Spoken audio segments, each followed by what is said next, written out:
그래서 이제 OPA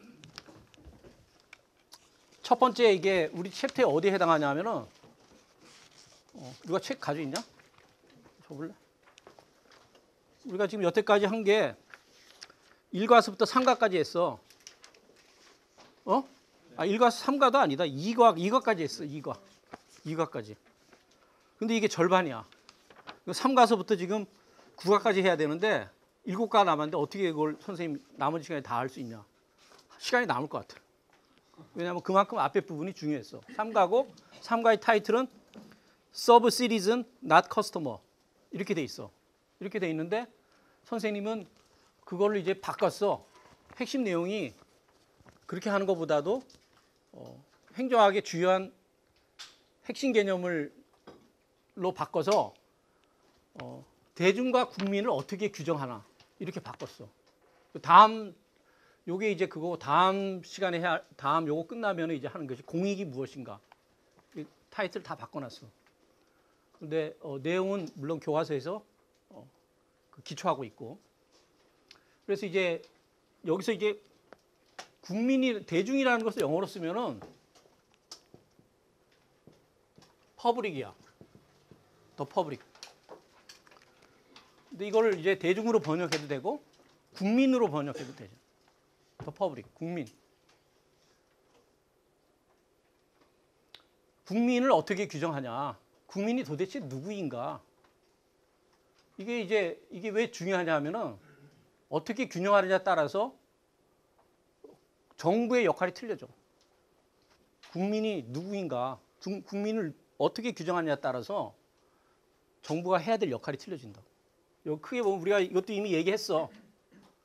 이제 그래서 그걸 갖다가 이제 국민을 어떻게 규정하느냐? OP의 관점이 있고 NPM의 관점이 있고 NPS 관점이 있다. 이게 어떻게 틀리는지 그걸 이제 설명하는 게 이거의 핵심적인 포인트라고. 이미 얘기했어. OPA는 뭐라고 규정하냐 그러면 클라이언트. 이게 더 퍼블릭, 대중을 이렇게 얘기했어, 그지? 이걸 뭐라고 부른다 그랬지? 뭐라고 번역한다 그랬지? 수혜자. 이게 번역하기 쉽지 않아. 그 다음에 NPM 뭐라고 한다 그랬지? 커스터머. 고객. 그 다음에 NPS는 시리즌. 이거야. 이걸 이제 좀 상세하게 설명하는 거. 클라이언트는 이걸 고객으로 번역하면 안 돼. 아마 사전적 의미는 사전 찾아봤어 누가? 클라이언트 사전 찾아봤니? 뭐로 돼 있니 이거? 막 고객으로 해놨을 거야. 고객으로 하면 안 돼. 그리고 이게 영어 단어 번역하기 어려운 단어 중에 하나가 클라이언트고 하나는 이거야. constituency. 이거 뭐로 번역해야 돼? 어떤 사람이 이것도 고객으로, 사전에는 고객으로 돼 있을까? 고객. 다 고객이야. 그럼 어떤 차이가 있어? 틀려. 다 의미가 틀려.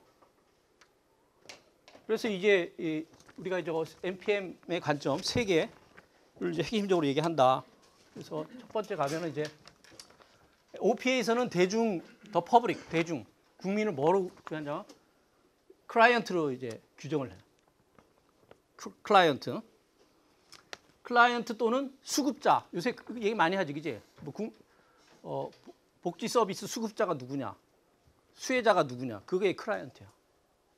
우리나라 지금 우리가 지금 쓰는 단어하고 딱 매치시키면은 클라이언트를 수급자로 번역하면 돼. 공공 서비스 수급자가 누구냐? 의료 서비스 수급자가 누구냐? 우리 그 얘기 하잖아. 국민연금의 수급자가 누구냐? 이 클라이언트. 근데 이제 클라이언트의 이제 그 사전적 의미는 뭐냐 하면은 의료 서비스, 법률 서비스, 사회복지 서비스 등 이게 전문 서비스를 제공받는 사람을 클라이언트라 그래요. 이거 누가 제공하지? 그러니까 클라이언트 여러분들 이제 법률 서비스 그러면 여러분들 이제 법원에 아니라 변호사 그 로펌 같은 데 가면은 변호사들이 뭐라고 그러냐면 클라이언트 오늘 만나야 된다 이 얘기예요. 법률 서비스를 제공받는 대상자야. 누가? 그건 제공하지. 변호사들로부터 법률 서비스를 제공받는 사람을 클라이언트라고 그래요. 그러면 의사로부터 의료 서비스를 제공받는 사람, 클라이언트야. 오늘 클라이언트하고 약속이 돼 있다. 이제 그럴 때 쓰는 단어야. 전문 서비스를, 프로페셔널 서비스를 제공받는 사람이야. 이게 사전적 의미야. 클라이언트에. 그 사회복지사로부터 사회복지 서비스를 제공받는 사람, 클라이언트. 이 클라이언트 의미 알겠지? 수급자야. 전문적인 서비스 제공하는 사람을 클라이언트라고 그래. 실제적으로 그렇게 써요. 의사들은 환자 이렇게 얘기하잖아. 그지? 환자가 클라이언트야. 환자가. 그래서 클라이언트라는 단어 찾아보면 아마 환자라는 단어도 있을 거야. 환자라는 의미도 있을 거라고. 수급자, 서비스를 전문적인 서비스 제공받는 사람을 클라이언트라고 얘기한다. 라틴어로 이제 수급자의 의미. 이제 미국 영어 단어는 다 라틴어로부터 나온 게 많잖아, 그지? 그 뜻은 뭐냐 하면은 dependent 또는 follow를 클라이언트 의미가 dependent 또는 follow라고 얘기한다. 그 dependent 그러면은 dependent가 뭐냐?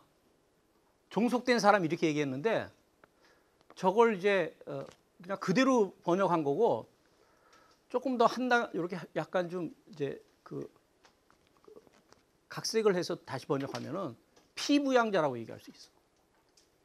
디펜던트는 피부양자.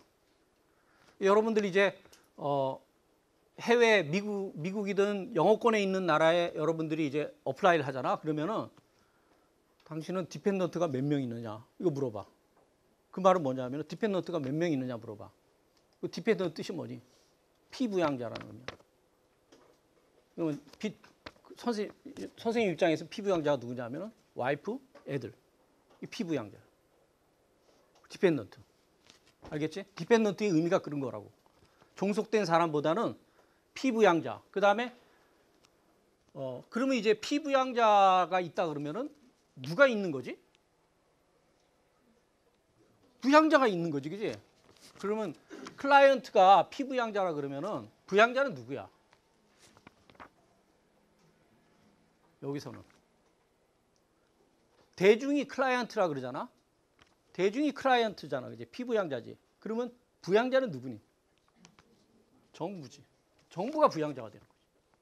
그다음에 대중이 국민이 팔로우야. 그럼 정부는 뭐가 되는 거지? 리더 또는 컨트롤러가 되는 거지. 알겠지? 자, 부양자 내지 리더는 피부양자하고 추종자한테 뭘 해주지? 그들이 필요로 하는 것을 충족시켜주지. 부양자는 피부양자가 필요한 것을 충족시키지. 리더는 자기를 따른 사람들이 필요한 것을 충족시켜주지. 그지? 그렇지? 충족시키기 위해서 뭘 하느냐? 두 가지야. 하나는 공공 서비스를 제공하는 거. 서비스를 제공하는 거. 피부양자니까 단어에서 나오는 거야. 정부 역할이 뭐냐? OPA에서. 뭐라 그랬지? 클라이언트가 필요로 하는 것을 충족시키는 역할을 하는 게 정부의 미션이야. 정부의 존재 이유야. 역할 또는 존재. 정부가 왜 존재하느냐? 클라이언트가 필요한 것을 충족시킨단 말이야. 디펜던트가 피부양자가 필요한 것을 충족시키는 거야. 추종자가 필요한 것을 충족시켜주는 거야. 두 가지 방식으로 충족되지. 하나는 서비스를 전달하는 거. 서비스를 주는 거야. 여러분들이 부모가 자식한테 뭐하니? 필요한 것을 공급해 주지. 서비스를 주지, 그지? 밥도 주고 의식주를 해결해 주라. 그게 서비스라. 그렇지? 서비스를 주면서 또 한편은 또 뭐하지? 행동을 통제하지. 정부도 마찬가지야. OPA에서는. 정부의 역할이 뭐냐? 클라이언트가 필요한 걸 충족시킨다. 어떤 방식으로? 서비스를 제공하든지 그들의 행동을 통제하든지.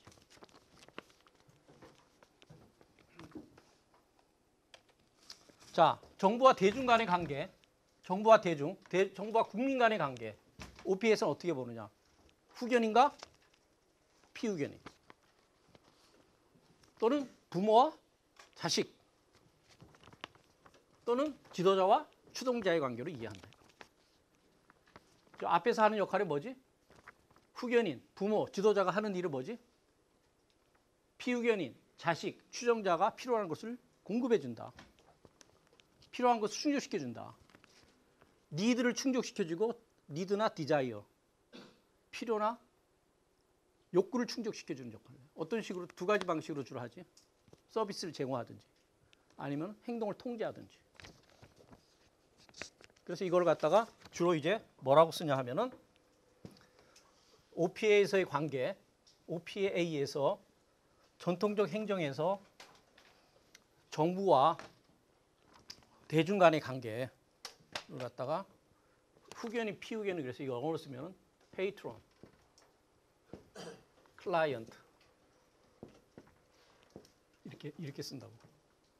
페이트론과 클라이언트다.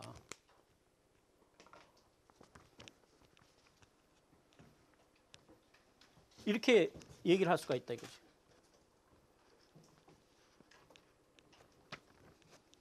정부의 역할은 뭐냐? 대중의 필요나 요구를 파악해서 충족시켜주는 거야. 얘기했지? 어떤 방식으로? 서비스를 제공하든지 행동을 규제함으로써. 두 가지가 나오는 거죠. 서비스 프로바이딩 또는 레귤레이팅. 레귤레이팅은 컨트롤링이라고 써도 돼. 단어에서 나오는 거야, 단어에서. 클라이언트라는 단어 속에서 이 지금 정부의 역할이라든지 그다음에 클라이언트 역할이라든지 대중의 역할도 나와. 대중의 역할은 뭐냐? 대중한테 기대되는 역할이 뭐냐? 쉽게 얘기해서 정부를 믿고 따르는 거야. 자식은 부모가 부모에 대해서 어떻게 생각하지? 부모가 내가 필요로 하는 것을 가장 잘 알 것이다. 부모만큼 내가 원하는 걸 잘하는 사람은 없을 것이고 내가 원하는 것을 부모만큼 잘 충족시켜 줄 사람은 없다. 이런 믿음이 있잖아. 부모하고 자식 간의 관계는. 페이트론하고 클라이언트 간의 관계는 그거 아니야. 그지? 그렇잖아. 그지? 그러니까 대중한테 기대되는 역할은 정부가 부모 역할을 하고 후견인 역할을 하고 지도자 역할을 하기 때문에 나의 필요를 잘 알고 충족시켜 주는 역할을 수행하기 때문에 대중은 뭐야? 정부만큼 내가 필요로 하는 것을 무엇이고 그것을 충족시키는 방법을 잘하는 주체는 아무도 없다. 없기 때문에 어떻게 돼? 정부가 하는 것을 믿고 따르면 베스트야 그게. 그게 베스트야. 정부가 주는 대로 받는가? 정부가 제공하는 대로 정부가 제공하는 서비스와 정부의 규제를 그대로 받아들이는 것이 그것이 자신한테 가장 이익이 된다는 것을 알고 믿고 따르는 것이 정부한테 대중들한테 기대될 역할이에요. 왜? 정부는 부모와 후견인과 지도자 입장에서 내가 원하는 것을 내가 원하는 방식으로 가장 잘 제공해 줄 것이기 때문에 그만큼 잘 제공하지 못할 사람은 없기 때문에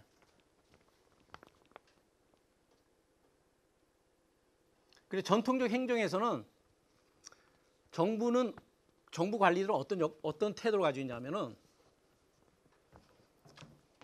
이 사람들은 대중의 역할은 정부를 믿고 따르는 거잖아. 정부는 어느 누구보다도 대중들이 원하는 걸 잘 알아. 그리고 그것을 아주 효과적으로 충족시켜 줄 수 있어. 그런 역할을 하기 때문에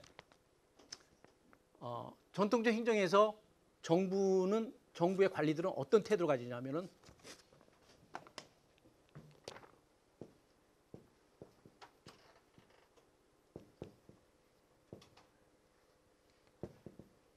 We know the best attitude. we가 뭐냐면 관료들이야. 관료가 제일 잘 알았다 이거. 뭘 잘 알아? 클라이언트들이 뭘 원하는지 제일 잘 안다는 거. 여러분들 선생님 어렸을 때 우리는 이제 우리 부모님들이 연세가 많으셨는데 우리 누나가 세 분이 계셨는데 부모님이 항상 어렸을 때부터 잘하면서 그런 얘기를 하셨어. 니네들은 부모가 짝지어주는 사람하고 결혼하고 부모가 원하는 대학을 가고 부모가 원하는 대로 살아라. 그렇게 말씀하셨어. 그러면서 자녀들이 왜 부모의 말씀대로 따라야 되냐 그러면 내가 이 세상 살면서 산전수전 다 겪어보니까 이것이 너희들한테 가장 좋은 것이라는 걸 알고 있기 때문에. We know the best. 우리가 제일 잘 알고 있기 때문에 니네들이 필요한 것을 너보다 내가 더 잘한다. 그런 태도를 가지고 있다는 거.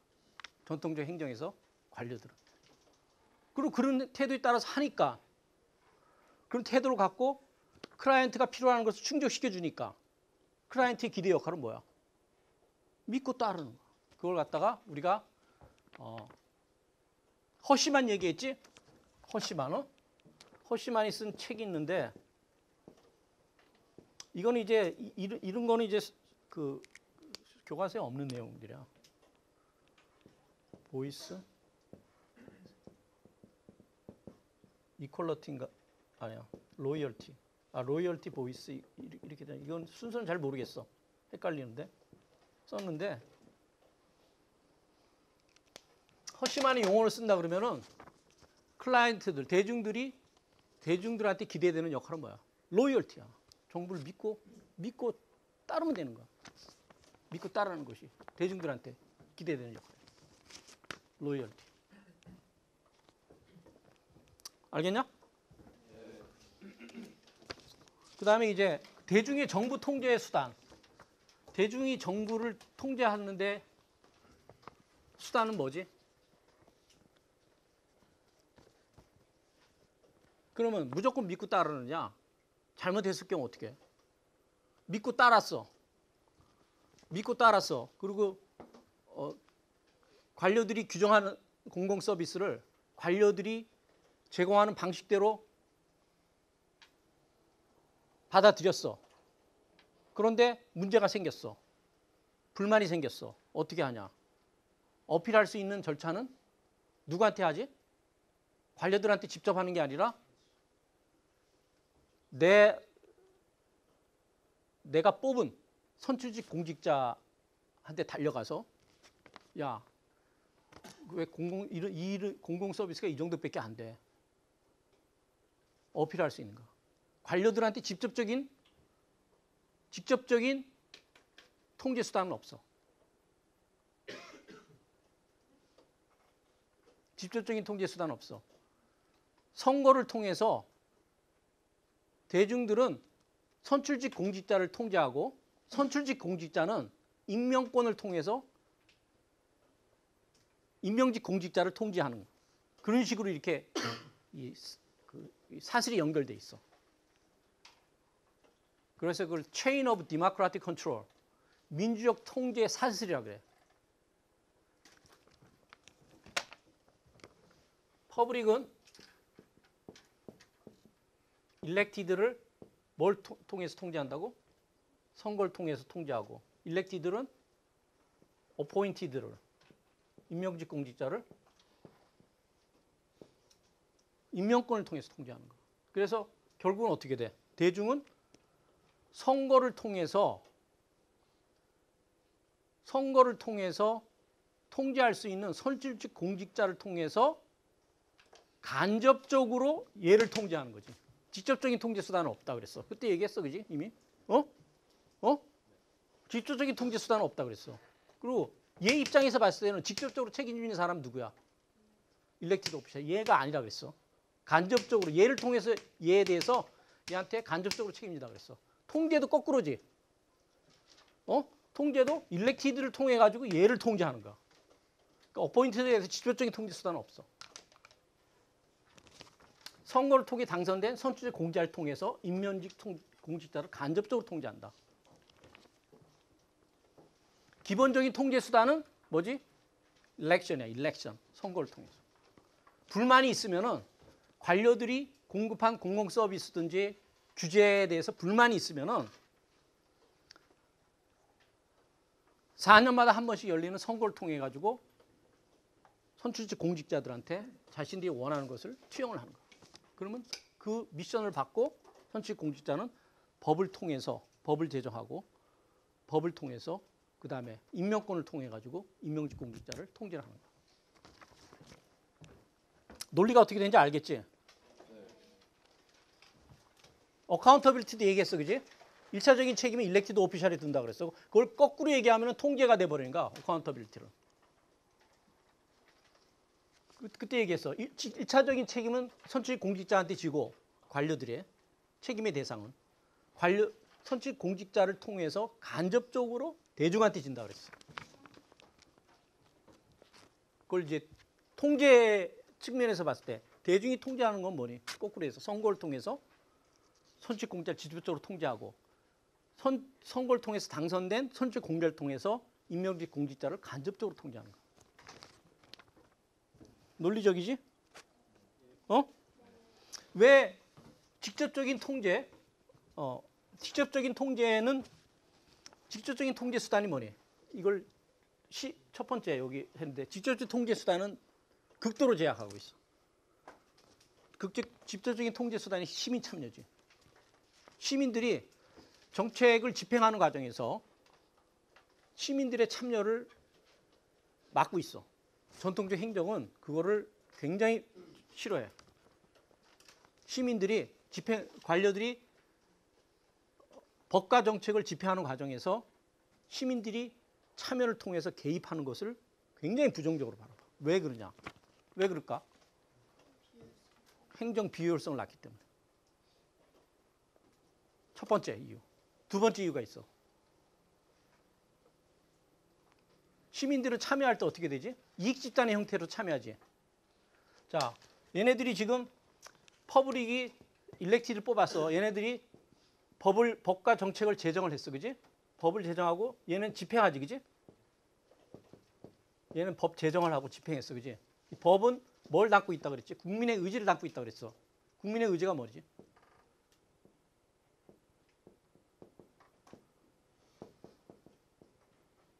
공익을 담고 있지. 전통적인 얘기에서는 법 is equated with public interest. 법과 공익은 같은 거로 규정해. 법은 공익을 담고 있어. 이 공익이 집행되는 과정에서 시민들이 참여할 수 있는데 참여의 형태는 어떠니? 시민 전체가 참여하는 것이 아니라 이익집단의 형태로 참여하지. 참여해서 집행 과정에서 법의 내용을 변질시켜버리면 어떻게 되는 거예요? 공익이 변질되는 거지. 오케이? 그렇기 때문에 집행 과정에서 시민 참여를 최소화시키려고 한다. 두 가지 이유. 첫 번째, 효율성을 저해할 수 있기 때문에. 두 번째, 공익을 저해할 수 있기 때문에. 효율성과 공익을 저해할 수 있기 때문에.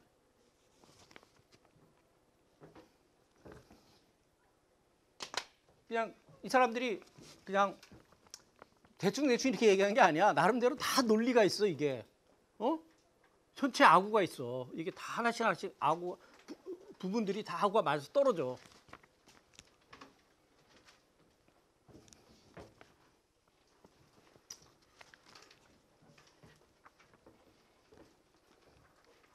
여기서 이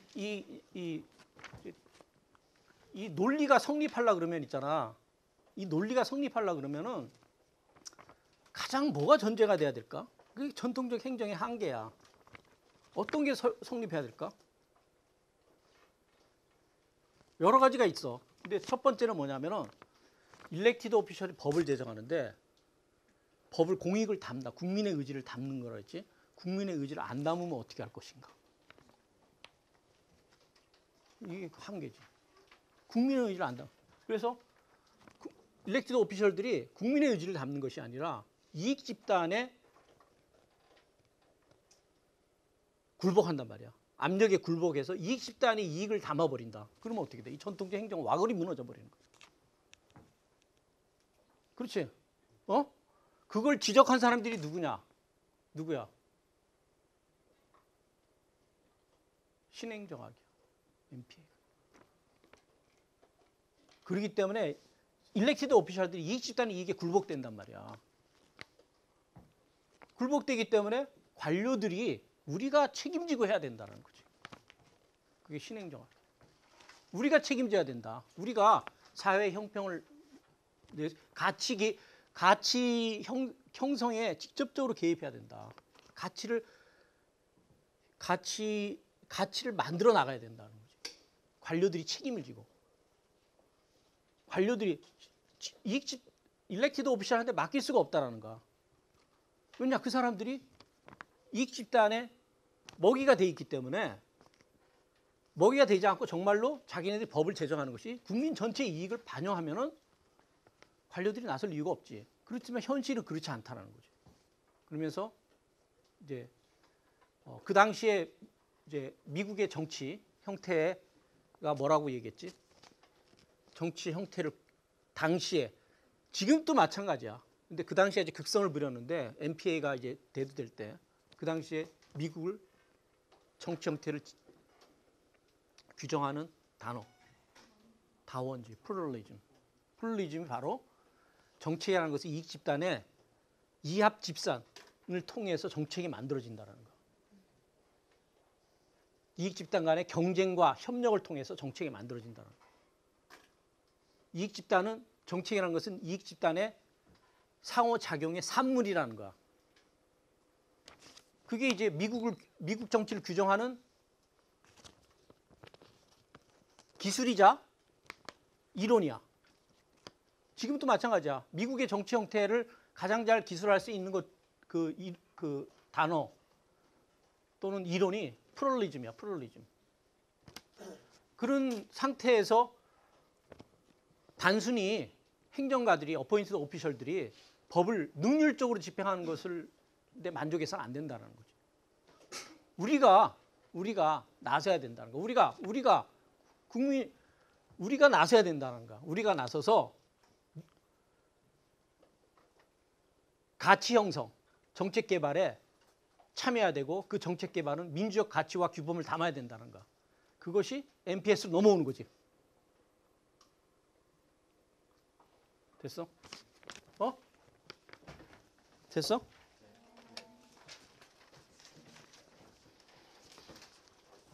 NPM은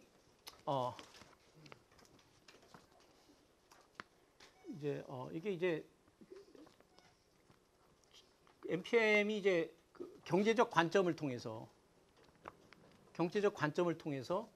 경제적 시각에서 정치 행동을 설명하려는 거야. 공공 선택론이 정의 내리면 뭐라 그랬지?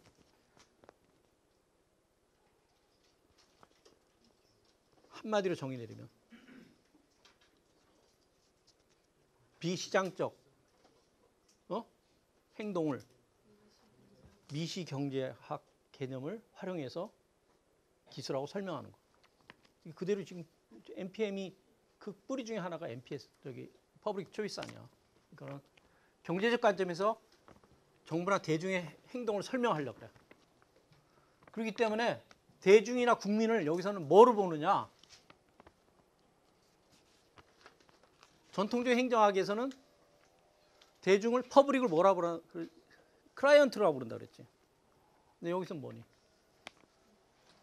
소비자 또는 고객으로 규정한다. 고객. 그럼 정부는 뭐가 돼? 공급자. 그지? 기업이 돼 버리는 거지. 이제 유사한 성격으로 그러면서 이때 선생님이 이제 한 단계 더 나가서 뭐라고 표현했냐면은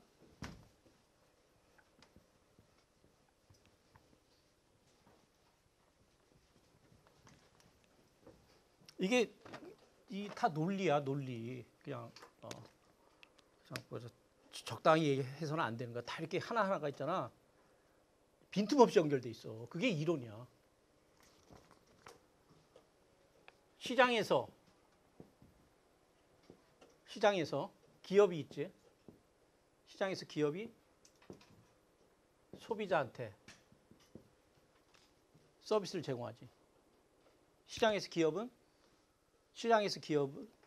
활동 무대는 시장이지, 그지? 시장을 구성하는 행위자들은 누구지? 기업과 소비자지. 시장에서 기업이 소비자들한테를 만족시키려고 노력하지. 마찬가지로 국가에서 정부는 대중을 만족시키려고 노력하는 거죠. 완전히 애널로지라 그러지. 똑같은 그 유추지. 여기서 정부는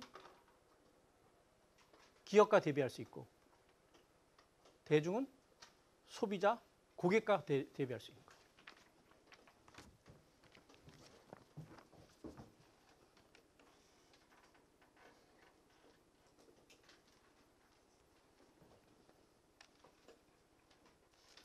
여기서 정부의 역할은 뭐니?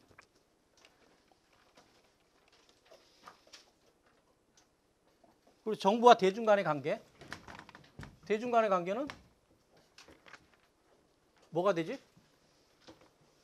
정부와 대중 간의 관계는 기업과 고객 간의 관계와 같은 거죠. 소비자고.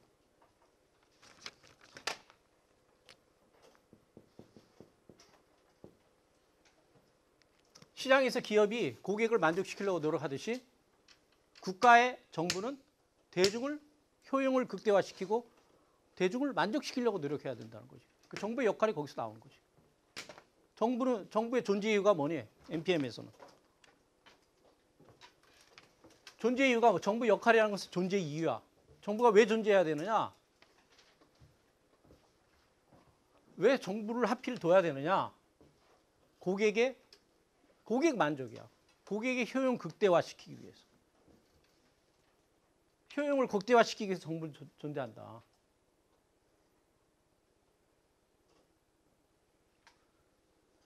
그리고 정부의 역할은 효용을 극대화시키기 위해서, 다시 말해서 고객을 만족시키기 위해서 정부는 뭐 어떻게 돼? 혁신적인 제도와 정책과 거래 방식을 개발해야 된다. 이 역할을 한마디로 뭐라 그러냐? 스티어링이라 그랬어, 그지? 어? 그럼 그런 정책에는 어떤 게 있냐? 민간 위탁, 시민원장, 행정서비스 헌장 또는 자율조직, 이건 책임운영기관. 시민원장은 우리나라에서는 행정서비스 헌장이라고 그랬지. 자율조직은 이게 보편적인 단어야, 보다. 책임운영기관. 성과평가. 성과평가에는 현재 가동되고 있는 성과평가가 어떤 게 있어?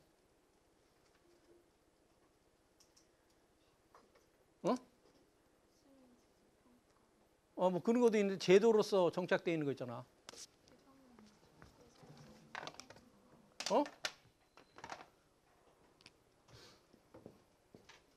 MBO, TQM, BSC. 이거 다 시험에 다 나왔어, 한 번씩. 시험에. BSC.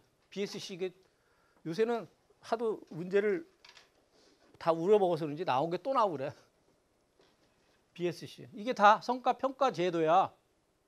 평가 방식이야. 이것까지 설명할 필요는 없을 것 같아. 지금 이 시간에는. 다음 학기에 선생님이 고민하고 있어. 행정학 이론 1에서 뭘 할까? 여태까지 했던 거 우리가 지금 이 수업 시간에 커버하지 못했던 여러 가지 이론들이 있거든. 그거를 다시 한번 정리할 것인가 아니면은 행정학 강론을 할 것인가 생각하고 있어.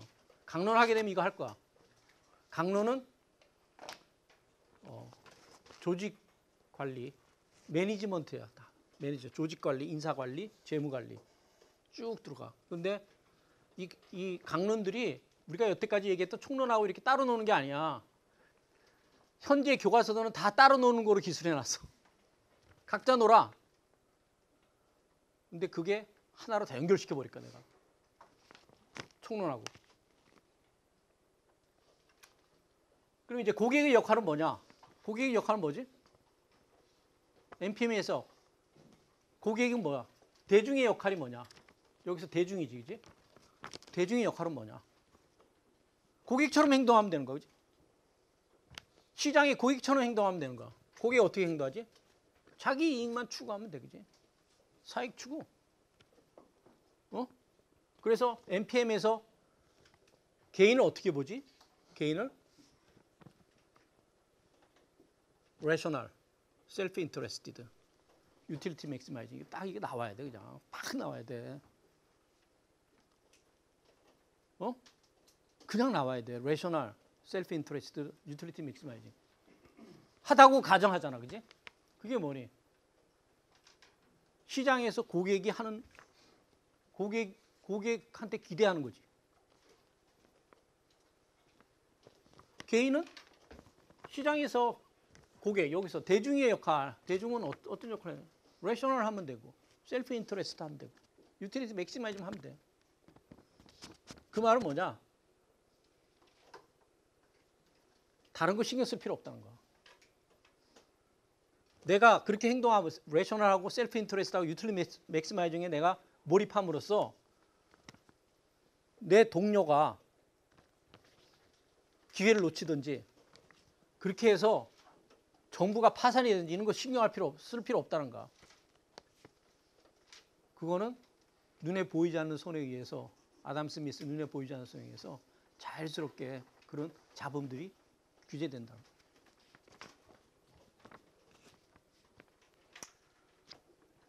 내 사익 추구 행위가 동료 시민, 공동체, 정부에 어떤 영향을 미칠지 고려할 필요가 없다. 저는 얘 뭐라 했어? 동료 시민이나 공동체, 정부에 대해서 어떠한 도덕적 책임을 지지 않는다라고 얘기했어. 그렇게 표현해도 돼. 이 말이야, 그 말이야. 도의적 책임을 지지 않는다. 오로지 본인은 사익 추구, 자기의 이익만 불려나가는데 이익을 불려나가는데 몰두하면 된다는 거지. 그래서 제가점, 이거 유명한 예잖아. 아담 스미스 국부론에 나오는 예 아니야. 제가점 주인은 돈을 벌기 위해서 맛있는 빵을 만들었지. 고객들이 불쌍해서, 연민의 정에서, 동정심에서 맛있는 빵을 만드는 게 아니라는 거지. 연민, 동정심 이런 거 뭐야? 내가 그 사람에 대해 책임을 진다라는 거지.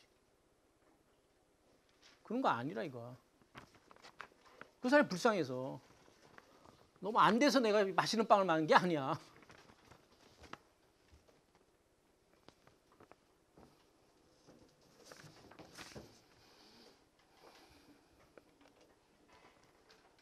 대중의 정부 통제 수단. 대중의 정부 통제 수단. 시장에서는 시장에서 고객이나 소비자나 기업을 어떻게 통제하지?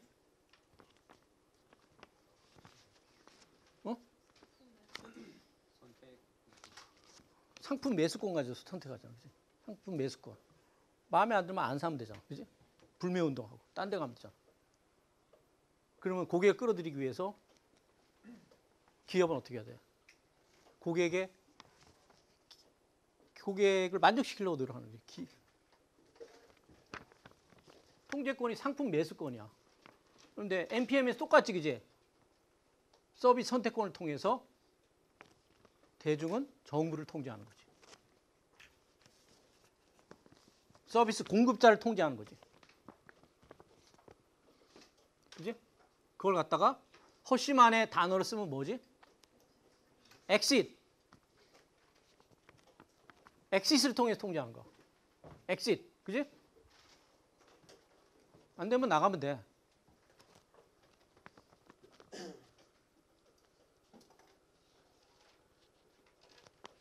이제 교육 서비스 시장에 대한 예가 있는데 이게 뭐냐 하면은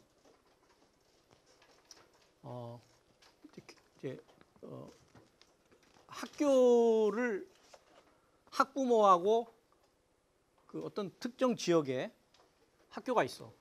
수십 개, 서울 시내 고등학교가 수십 개가 있어. 수백 개, 수천 개 있잖아. 학부모들한테 지금 우리는 학교 선택권이 제한돼 있잖아, 그지? 제한돼 있지 않냐? 횡당동에 사는 사람이 강남구 학교 갈 수 있냐? 안 되지, 그지? 이게 없다고 생각해 보라는 거지. 시장이다. 교육 서비스 시장이다. 시장에는 교육 서비스 시장에는 공급자가 있지. 공급자. 교육 서비스 시장에는 누가 공급자야?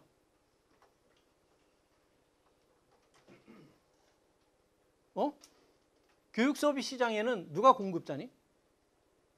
학교지, 학교. 학교가 교육 서비스를 공급하잖아, 그지? 학교가 기업의 역할을 하는 거지. 학교. 수많은 학교들이 있어. 고객은 누구지? 학부모와 학생이지, 그지? 만약에 교육 서비스 시장이 이게 이제 제약이 없이 시장 완전히 그 시장처럼 완전한 시장은 아니지만은 시장처럼 우리가 만든다. 교육 서비스 제공하는 걸 이거 갖다가 만든다 그러면은 학부모 고객인 교육 서비스의 소비자이자 고객인 학부모가 학생이 마음대로 선택할 수 있는 거예요, 학교를. 그리고 내가 가고 싶은 학교를 선택을 해.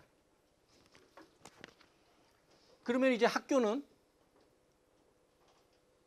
어떤 경쟁이 붙냐 하면은 학생들을 자기네 학교로 끌어들이기 위해서 커리큘럼이라든지 교사진이라든지 시설 이런 걸 갖다가 바꿔나가겠지. 서로 경쟁하겠지. 경쟁을 통해서 서비스 질은 올라가고 비용은 떨어질 수 있겠지. 그래서 학생들을 만족시킬 수가 있다는 거지. 학생들은 이런 학교를 통제하기 위해서 학교의 행동, 학교가 마음에 안 든다 그러면 어떻게 하지? 엑싯! 딴 학교로 가면 되는 거야, 그지? 그리고 여기에 쓰이는 게 뭐냐면 교육 서비스 시장에서 학부모들한테 바우처를 줘. 교육 바우처. 바우처를 들고 자기한테 가장 적합한 교육 서비스를 제공하는 학교를 선택을 해. 그 바우처를 내. 그러면 그 학교는 바우처를 다 모아가지고 교육청에다 갖다 주고서 그걸 예산으로 받아오는 거야. 그러니까 학교는 더 많은 예산을 끌어오기 위해서 더 많은 학생을 유치해야 되고 그러기 위해서 혁신을 할 것이지. 여러 가지 혁신을 할 거 아니야, 그지? 학생들과 학부모를 만족시키는 혁신을 할 거라는 거고. 학생들과 학부모는 혁신이 게으르게 할 경우에는 엑시스라는 선택을 통해 가지고 통제할 수가 있다는 거죠. 그래서 이 시장을 교육 서비스 시장, 이거는 우리가 말하는 그런 시장이 아니잖아. 그지? 우리가 말하는 시장이 아니잖아. 물건을 사고 무슨 이런 시장이 아니잖아. 그래서 이걸 갖다가 뭐라고 부르냐? 뭐라 그랬지? 쿼자이 마켓이라 그랬지.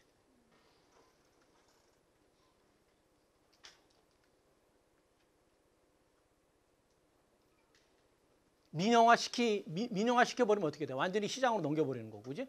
민영화시키지 못하는 공공 서비스는 시장의 압력을 받도록 만드는데 그걸 갖다가 쿼자이 마켓 또는 인터널 마켓이라고 얘기했어. 내부 시장화시키고 공공 영역을 내부 시장화시키고 그다음에 유사 시장화시킨다 그러지. 쿼자라는 것이 뜻이 이제 유사지, 유사. 사이비 이런 거지, 이제. 사이비, 유사. 쿼자이 프로페서. 그건 뭐지? 쿼자이 학생. 학생 약간 이게 그 스탠다드에 못 미치는 이런 거야, 그지? 쿼자이라는 거.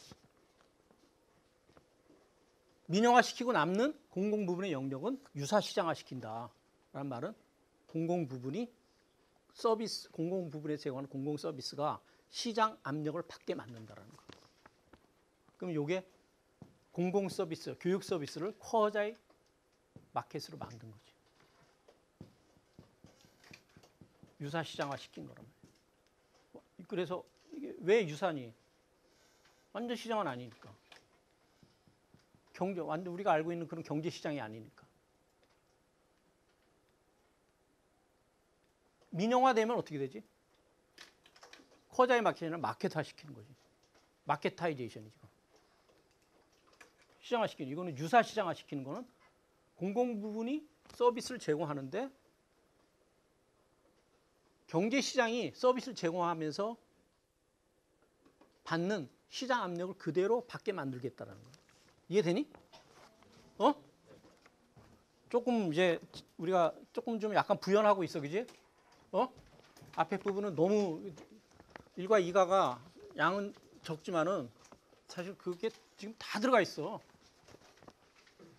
다 이미 얘기한 건데 조금 이제 여러분들이 설명 부족할 것 같아서 우리 시간이 좀 남기 때문에 이렇게 부연하는 거.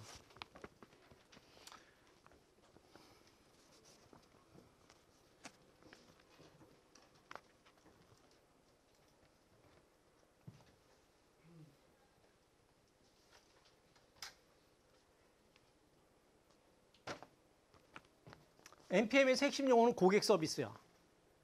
고객 서비스, 커스터머 서비스 또는 커스터머 세티스팩션, 고객 만족 똑같아. 고객 서비스야. 대중을 만족시키는 거. 정부의 핵심적인 역할. 대중을 만족시키는 거라고 했어. 여기서 대중이란 고객이지, 그지? 고객을 만족시키는 거. 우리가 이제 NPM의 여러 가지 우리가 오스본 개블러 얘기하면서 NPM의 10개명 그래서 여러 가지 얘기했지. Entrepreneurial Government, Custom, Oriented Government 여러 가지 10개 중에 얘기했는데 그 중에 하나가 Customer Oriented Government, 그지? Customer Oriented. 근데 그게 그 중에서 여러 가지 것 중에서도 핵심이란 말이에요. 정부의 역할은 뭐냐? 정부는 대중을 고객으로 보고 정부는 대중을 만족시키는 데 있다. 기업에서는 기업의 최고 목표가 뭐지? 이윤 추구지. 이윤 창출이지. 이윤 창출은 어떻게 이루어지지? 이윤을 남기기 위해서 뭘 해야 되지? 고객을 만족시키지 않고 이윤 창출이 가능할까? 만족시켜야 되지, 그지? 고객을 만족시키기 위해서 뭘 하지? 여러 가지 혁신적인 조치를 하지, 그지? 지금 삼성이나 애플 이런 데서 여러분들한테 휴대폰 사도록 하기 위해서 얼마나 많은 혁신을 하냐? 서로 혁신하잖아, 개혁하고. 그래서 고객을 만족시켜서 결국은 이윤 창출이 이루는 거지, 그지? 자, 그 국가에서 정부에서는 이윤 창출이라는 개념이 없잖아. 프라핏이라는 개념이 없잖아. 기업에서는 최고의 목표가 이윤인데 정부는 프라핏을 대체할 만한 게 뭐냐면은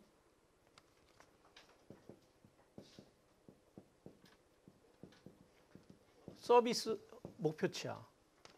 서비스 타겟, 서비스 목표치, 서비스 스탠다드. 이게 이윤 서비스 스탠다드를 두고 서비스 스탠다드, 여러분들 시민 헌장 생각해봐. 서비스 스탠다드가 있지. 서비스 스탠다드를 어떻게 도출해낸다 그랬지? 고객으로부터 수요조사를 통해서 서비스 스탠다드를 만들어내고, 그지? 서비스 스탠다드, 정부에서는 이익이라는 것이 이익이라는 걸 대체해질 수 있는 대안적인 측정이 바로 서비스 스탠다드란 말이야. 정부에서는 이익이라는 게 없잖아. 기업에서는 이익이라는 게 있지만 기업에서 이익이라는 개념을 대체해 줄 수 있는 것이 서비스 스탠다드야. 서비스 스탠다드를 충족시키기 위해서 맞추게 되면 어떻게 되지? 서비스 스탠다드를 만들어. 그리고 서비스 스탠다드를 그때 그 무슨 얘기 들었냐 그때? 서비스 스탠다드 시민원장 하면서 든 얘기가 뭐니? 소방서 그런 얘기했지. 이제 불이 나면은 3분 안에 달려가겠다. 시민원장이 그렇게 적어놓는가? 만약에 그 3분이라는 단어는 그 수치는 어디서 나왔냐? 사람들한테 수요 조사를 하는 거, 고객들한테 어느 정도로 빨리 달려가면 니네들이 만족하겠냐? 평균을 내보니까 3분이야. 3분이라는 서비스 스탠다드를 만들어.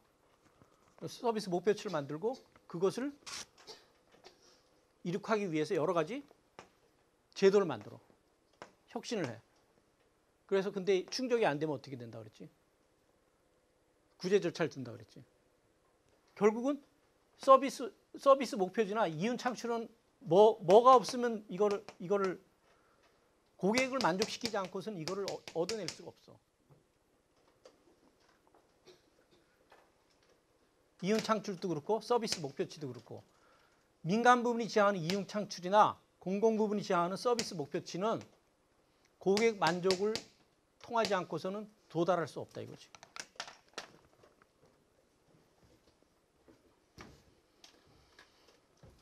이윤 목표치나 서비스 목표치는 궁극적으로 고객 만족을 통해서 달성될 수 있다.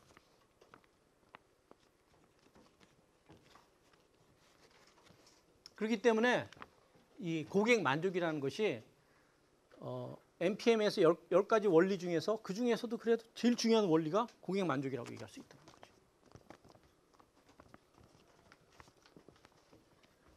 오스본 게블러는 이 고객 지향적 정부는 이제 관료적 정부하고 대비되는 거거든.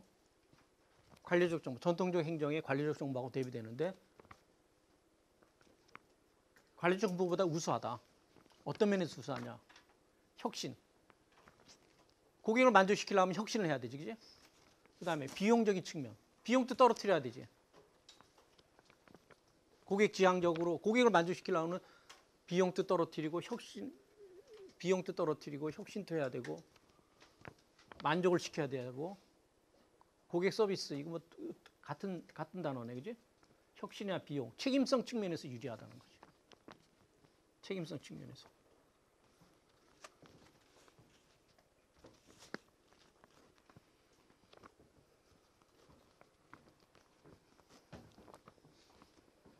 관료적 정부는 아무한테도 책임지는 정부가 아니라는 거지.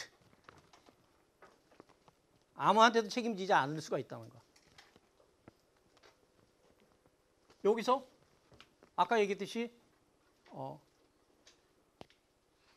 시민 의회에서 정치기구에서 법을 만드는데 이익 집단의 압력에 굴복해서 법을 만들었어. 그럼 법 이꼬로 뭐니? 그거는 사익이지. 만약에 사익을 효율적으로 집행한다 그러면은 공익은 완전히 그거는 참 충족되기가 어렵지. 어느 누구도 일반 대중, 국민은 이익 집단을 뺀 힘 있는 이익 집단을 뺀 모든 사람들이 다 불만족하게 된다는 거. 불만족하는 그런 시스템이라는 거. 그들 대중 전반에 대해서 책임을 못 지는 시스템이라는 거.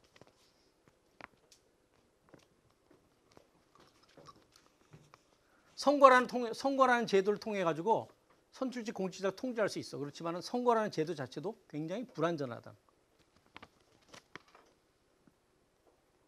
왜냐하면 선거 자체가 정책 선거로 돼 있지 않고 인물을 평가한다든지 지역주의 선거, 인물 지향적 선거, 지역주의적 선거 형태가 나타남으로써 선거 자체도 이익 집단의 하수인에 대해서 행동하는 선출직 공직자를 몰아내는데 미흡한 수단이라는 거야. 선거라는 유일하게 통제할 수 있는 수단이 선거인데 선거도 선거라는 장치 가지고는 선출직 공직자의 행동을 통제하지 못한다라는 거야. 그러면 이제 그런 시스템 하에서는 정치나 행정기구가 아무한테도 책임을 안 줘. 그거보다는 고객에게 책임지게 만드는 것이 낫다라는 거야.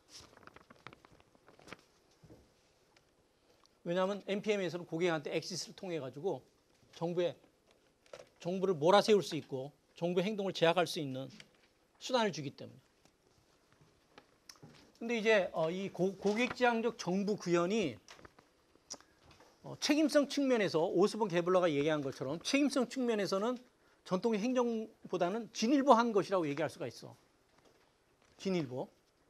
물론 고객이 시민은 아니지만은 어느 누구한테도 책임지지 않는 전통적 행정보다는 고객한테는 책임지는 NPM이 낫다라는 거야. 신공공관리가. 그래서 책임성 측면에서 낫다는 거야. 전통적 행정은 아무한테도 책임지지 않는 거다. 이해되니?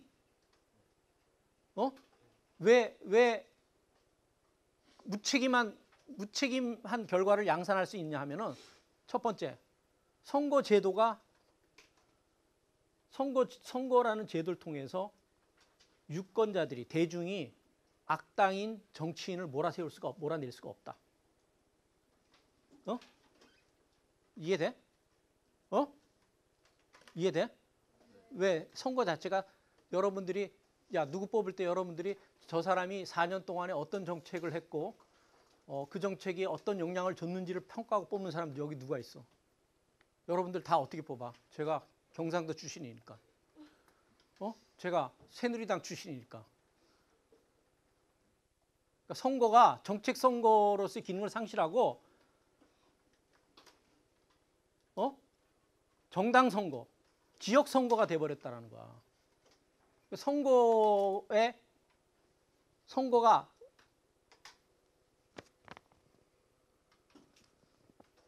유권자들의 이익을 대변하지 못한 악당 정치인을 몰아내는데 한계가 있다는 거지. 그러니까는 그걸 알고 선출직 공직자는 어떻게 돼? 이익 집단의 이익을 대변하는 투사로서 나설 수 있다는 거지.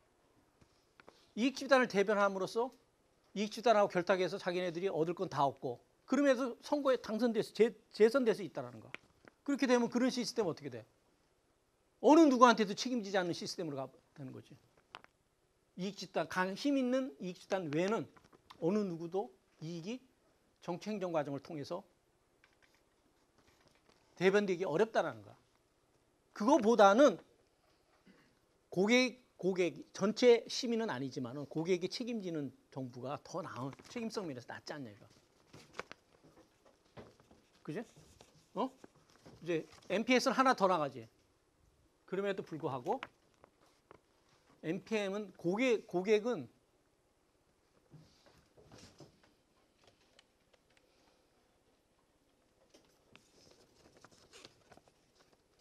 좀 마지막부터 얘기하면은 하나 더 나가. 이게 이제 NPS 나오는 NPM에 대한 NPM이 지향하는 고객 지향적 정부에 대한 비판이야. 민주 정부에서 가장 중요한 것은 사익이나 고객 만족이 아니라 시민 전체에 대한 책임성이라는 거. 가장 중요한 것은 사익이나 고객 만족이 아니라 하나 좀 빠졌네. 공익과 시민 전체에 대한 책임성이라는 거. 고객 서비스가 전통적 고객 만족을 통해서 전통적 행정보다는 고객 서비스를 지향하는 NPM이 아무도 책임지지 않게 만드는 전통적 행정보다는 책임성 면에서 진일보한 것이라고 할 수 있지만은 완전한 민주적 책임성을 확보하기 위한 대체 측정 도구가 될 수 없다. 알겠어? 네.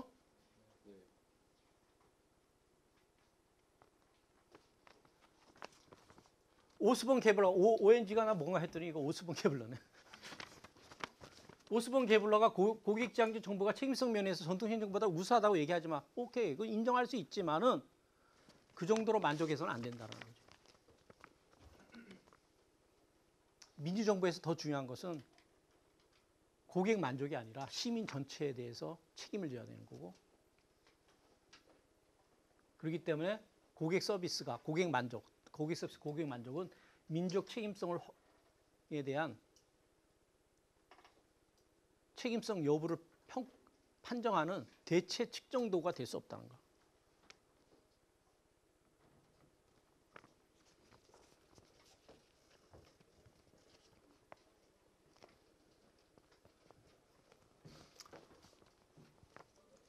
NPM이 고객 만족을 통해 우리는 최소한 고객을 만족을 시켰기 때문에 전통적 행정보다는 책임성 면에서 우수하다고 얘기할 수는 있지만은 그렇다고 그래서 우리가 민족 책임성을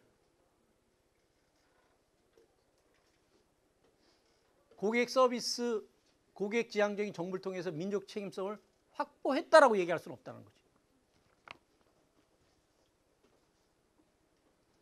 진정한 민족 책임성을 확보하기 위해서 어떻게 돼요? 정부가 단순 고객이 아니라 시민 전체에 대해서 책임지는 정부를 만들 때 진정한 민족 책임성은 확보된다는 거죠. 알겠어? 이게 이제 나오는 거예요. 그 다음에 이제 요 밑에서부터 쭉 얘기하면 이것도 이제 NPM에서 나오는 비판인데 NPM에 대하면 정부는 단순히 개별적 고객의 개별적 고객의 사익이 아니라 보다 큰 공익에 책임져야 된다. 그런 면에서 고객지향적 정부는 한계가 있다. 이거죠. 고객지향적 정부의 한계에 대해서 얘기하는 거예요. 그다음에 그 위는 시민은 고객인 동시에 소유자다. 그지? 고객인 동시에 소비자인 동시에 소유자다. 소비자하고 소유자하고 틀린 게 뭐냐? 소비자는 다른 사람의 이익을 신경 쓸 필요 없어. 그지? 그지? 근데 소유자는 어떻게 돼? 내가 정부의 소유자, 사회의 소유자다. 공동체의 소유자단 말이야. 소유자는 어떻게 돼? 소유자이기 때문에 소유자는 그 구성원의 이익에 책임을 져야 돼. 구성원의 이익에 대해서도 관심을 가져야 돼. 내가 정부를 소유하고 있어. 이 학교를 소유하고 있어. 그러면 이 학교 공동체를 구성하는 모든 사람들의 이익에 관심을 가져야 돼. 하나라도 놓칠 수가 없어. 내가 소유하고 있기 때문에. 내가 과일 한 박스를 가지고 있다 그래서 하나 썩어도 돼. 이건 아니잖아. 한 박스 그만큼 많은 과일 가지고 있다. 하나 썩어도 돼. 이건 아니잖아. 고객은 그럴 수 있다는 거지. 그건 내 과일이 아니면 썩어도 상관없어. 근데 소유자는 어떻게 돼? 그게 아니야. 전체 이익에 관심을 갖게 된다.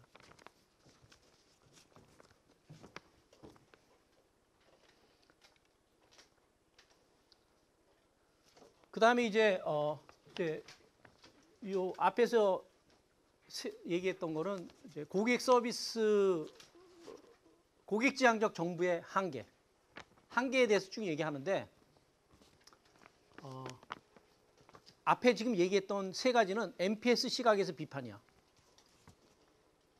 지금서부터 얘기하는 거는 NPS 시각보다도 일반적이고 보편적인 시각에서의 비판이야.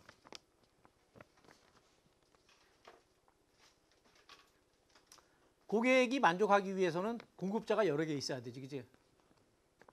근데 실제 현실에서는 한 지역에 오직 한 개의 학교, 소방서, 경찰서가 설치되어 있는 경우처럼 정부 서비스의 경우 대안이 없는 경우가 많다.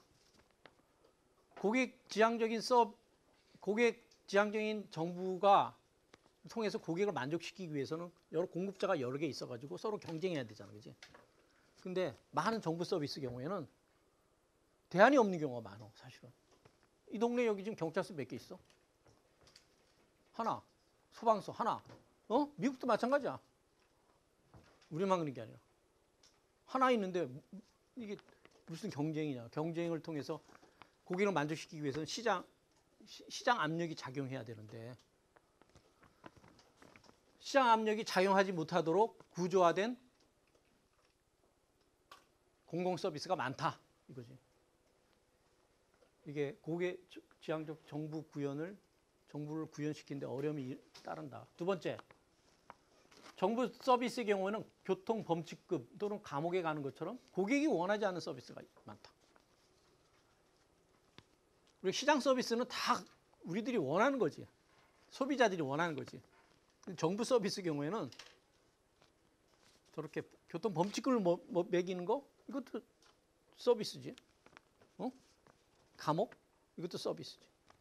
정부가 원하지 않는 서비스가 많다. 그러니까는 여기서 지금 얘기하는 거 뭐냐면은 시장 서비스하고 공공 서비스는 근본적으로 차이가 있다 이 얘기를 하는 거야.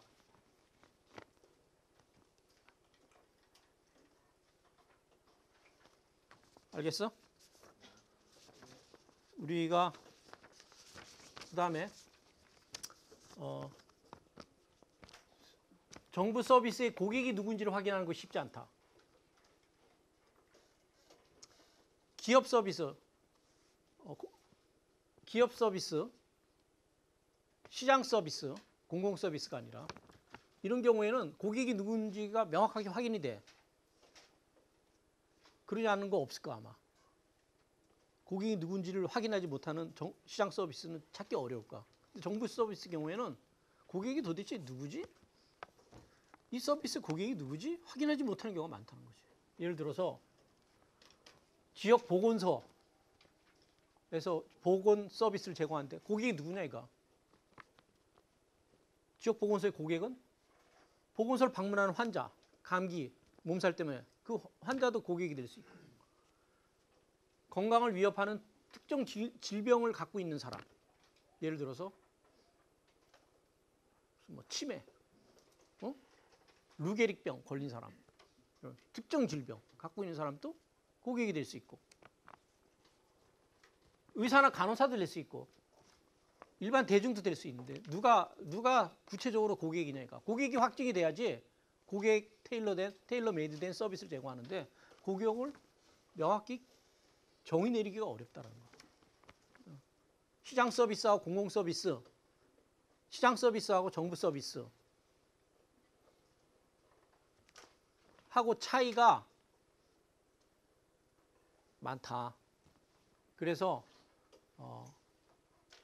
시장의 개념을 정부 시장적인 시장의 논리를 정부 서비스에 제공하는 데 한계가 있다. 이 얘기를 지금 하고 있는 거야, 계속. 시장 서비스 논리를 정부 서비스 적용하는 데 한계가 있다. 이 얘기를 계속 하는 거야. 그 다음에 정부의 고객들이 추구하는 이익은 서로 상호 다르다. 고객이 틀리기 때문에 이들이 추구하는 이익이 다를 수 있지. 예를 들어서 복지 서비스 사업의 수혜자하고, 이거 수혜자도 고객이지.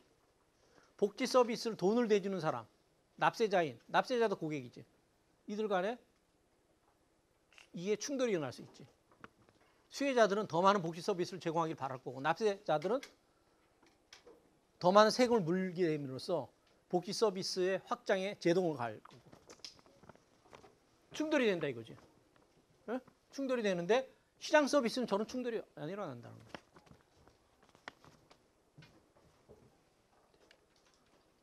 그 다음에 마지막으로 개별화될 수 없는 정부 서비스가 많다. 공공 서비스 경우 일단 공급되면 그 서비스를 원하든 원하지 않든 모든 사람에게 제공된다. 어떤 특성이지? 공공 서비스의 공공재적인 특성 때문에 그런 거지. 비배제성, 비경합성. 저기 특성 때문에 시장 서비스는 개별화된 서비스 한 사람한테만 딱 제공할 수가 있어. 그런데 공공 서비스는 공공재적인 특성을 위해서 일단 생산되면은 그 서비스를 원하든 원하지 않은 사람들한테 다 제공됩니다. 그런 특성이 있다. 자, 이게 내가 속도를 좀 내서 했는데 우리 한 과를 2시간에 끝내야 되거든. 그래서 이걸 마쳤어. 그래서 이번 주 금요일 날 요걸 마칠 수가 있어. 기쁘다. 그래서 일사천리로 나가는데 여러분들이 이렇게 일사천리로 나가지만 이해 안 되는 부분은 없었으리라고 생각이 들어. 질문. 이해됐지? 네. 안 되면 개인적으로 찾아와.